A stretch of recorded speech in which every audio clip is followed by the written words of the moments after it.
Avertissement. Cette capsule sert d'introduction. Vous devez aller en classe pour réussir. Nous préférons vous en avertir. Bonjour et bienvenue à notre cours sur la pression osmotique d'une solution très diluée.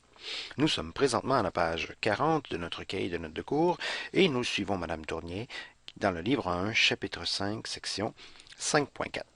Le symbole pour la pression osmotique, qui est une propriété colligative, une des propriétés que nous allons étudier, c'est le symbole pi, voilà, tel que marqué juste ici. Voilà. Alors, débutons par décrire le préambule en observant deux tendances qui sont opposées.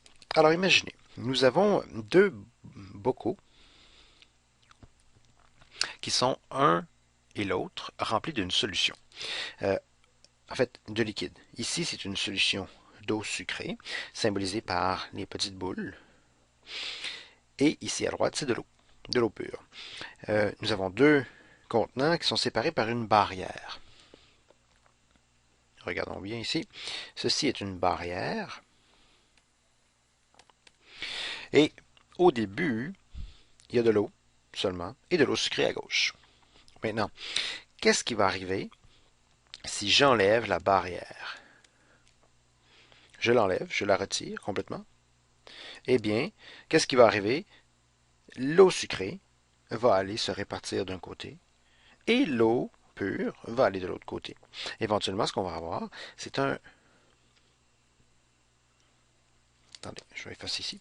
C'est un mélange d'eau sucrée.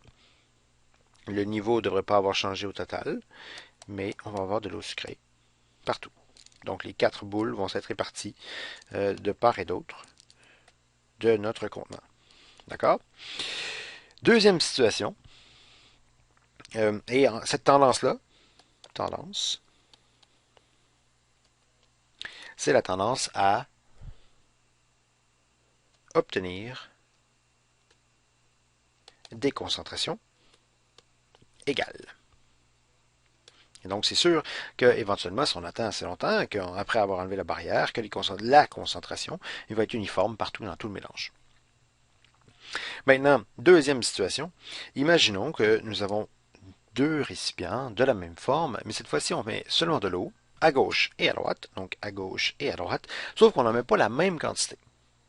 On en met beaucoup dans la portion de gauche et peu dans la portion de droite. Et là, ce qu'on va faire, c'est qu'on va encore une fois, ceci est encore une barrière, on va enlever la barrière. Alors, je retire la barrière.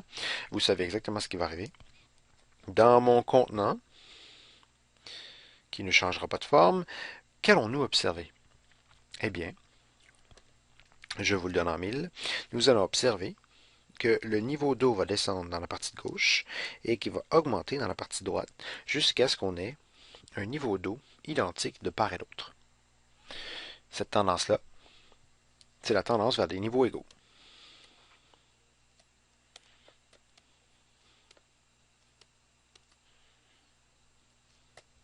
Et voilà.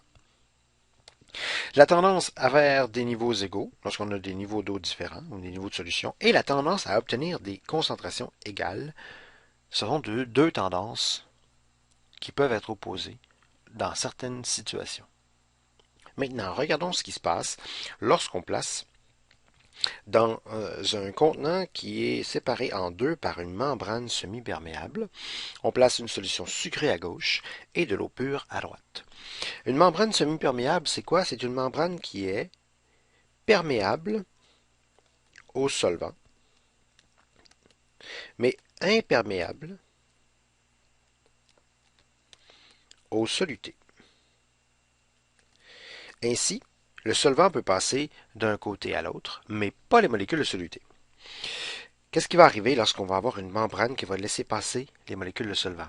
Eh bien, la première tendance, ça va être la tendance aux concentrations égales. Pour avoir des concentrations égales, il va falloir que l'eau passe de droite à gauche. Les molécules d'eau vont passer à travers la membrane pour se rendre diluer la portion de gauche pour que la concentration diminue et atteigne idéalement la même concentration qu'à droite. Ce sera virtuellement impossible parce qu'à droite, il n'y a pas de molécule de soluté, et donc il faudrait que toute l'eau passe à gauche pour qu'elle soit d'une dilution suffisamment grande pour être presque identique. Par contre, la tendance est la suivante. L'eau passe de droite à gauche. Bien sûr, ce qui va se passer, c'est que si l'eau passe de droite à gauche, le niveau d'eau à gauche augmente et le niveau d'eau à droite augmente. Et donc la deuxième tendance, c'est que les niveaux ne seront plus identiques. Mais là, la tendance qu'on avait observée précédemment, c'est que le niveau d'eau veulent s'égaliser. Et donc, vers le bas ici et vers le haut. Et donc, ce qu'on a comme tendance, okay, la tendance numéro 2, elle est contraire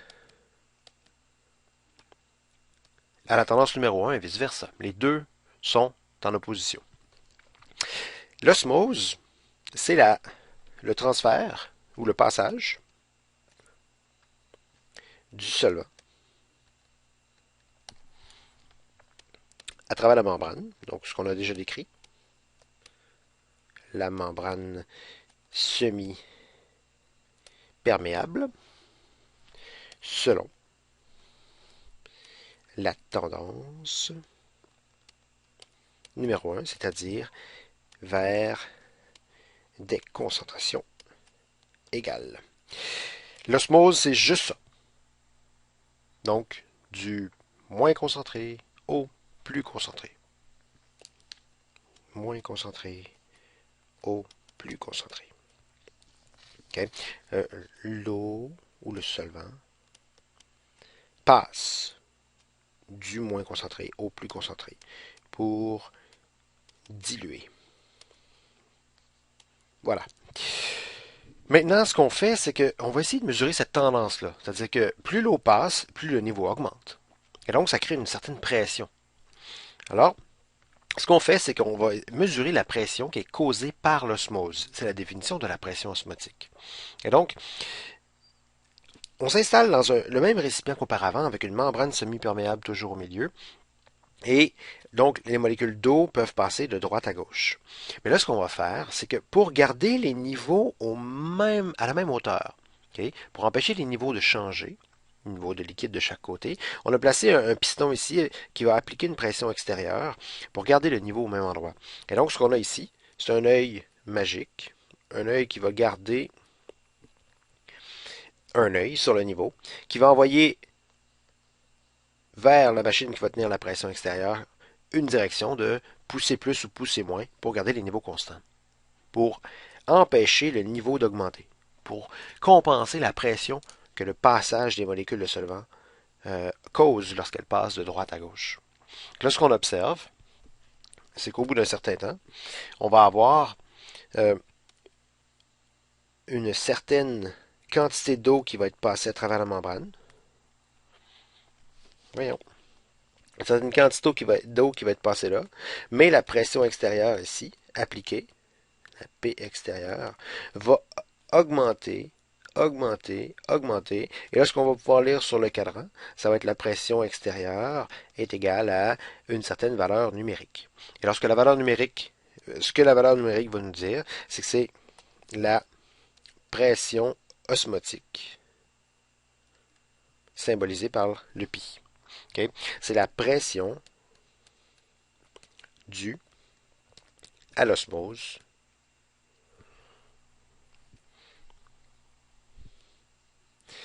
c'est la pression osmotique que l'on mesure grâce à l'application d'une pression extérieure et d'une mesure de la pression extérieure. Okay? Donc, allons définir tout ça. Pression osmotique se mesure par pression extérieure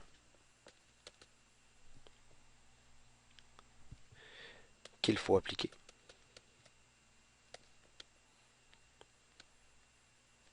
pour bloquer l'osmose. Point. Alors, en bloquant l'osmose, ça crée une pression. L'osmose crée une pression. En bloquant cette pression-là, on peut mesurer cette pression-là grâce à une pression extérieure. La relation entre la pression osmotique et la concentration de la solution va provenir, et je vous demande de l'admettre, de la formule suivante. Alors, on va appliquer à peu près une formule similaire à celle des gaz parfaits, mais appliquée aux solutions. Donc, la pression osmotique, ça va être le nombre de moles de soluté qui est en solution, multiplié par R, multiplié par T, divisé par le volume de la solution. Là, ce qu'on remarque, c'est que maintenant qu'on est en solution, le nombre de moles de soluté et le volume de solution, c'est notre définition d'une concentration de soluté dans une solution, fois R fois T. Si on a un soluté, okay, si un soluté, c'est ce que ça va être.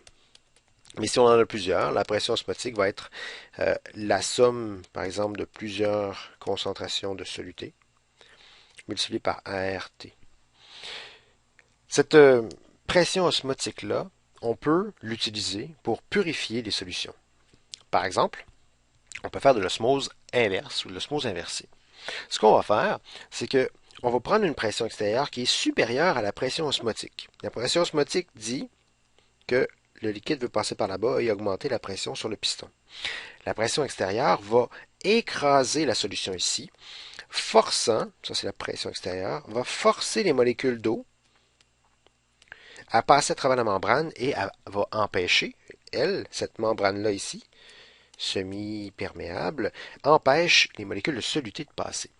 Donc là, ce que ça nous permet, c'est nous permet de passer, par exemple, d'une eau sucrée à une eau pure.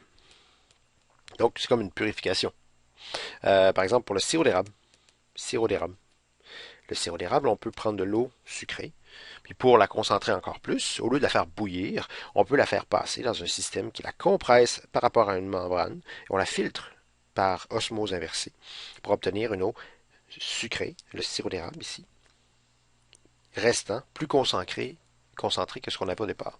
On peut aussi faire ça avec de l'eau salée. Vous placez de l'eau salée à gauche, vous appliquez une pression sur des parois séparées par une membrane semi-perméable, et ce qu'on récupère de l'autre côté, c'est de l'eau potable, de l'eau pure avec une beaucoup plus faible concentration de sel, une eau douce qu'on peut boire. Et donc c'est comme une façon de dessaler l'eau de mer. Voilà. Alors, pour nous, ce qui va être important de retenir, c'est la tendance de l'osmose. Qu'est-ce que l'osmose? C'est le passage de solvant d'une section moins concentrée à plus concentrée. Et la pression osmotique sur une solution, c'est la pression extérieure qu'on doit appliquer pour compenser la pression causée par l'osmose. La formule que nous allons retenir pour le calcul de nos solutions, de nos pressions osmotiques, sera π est égal à CRT. Bon travail!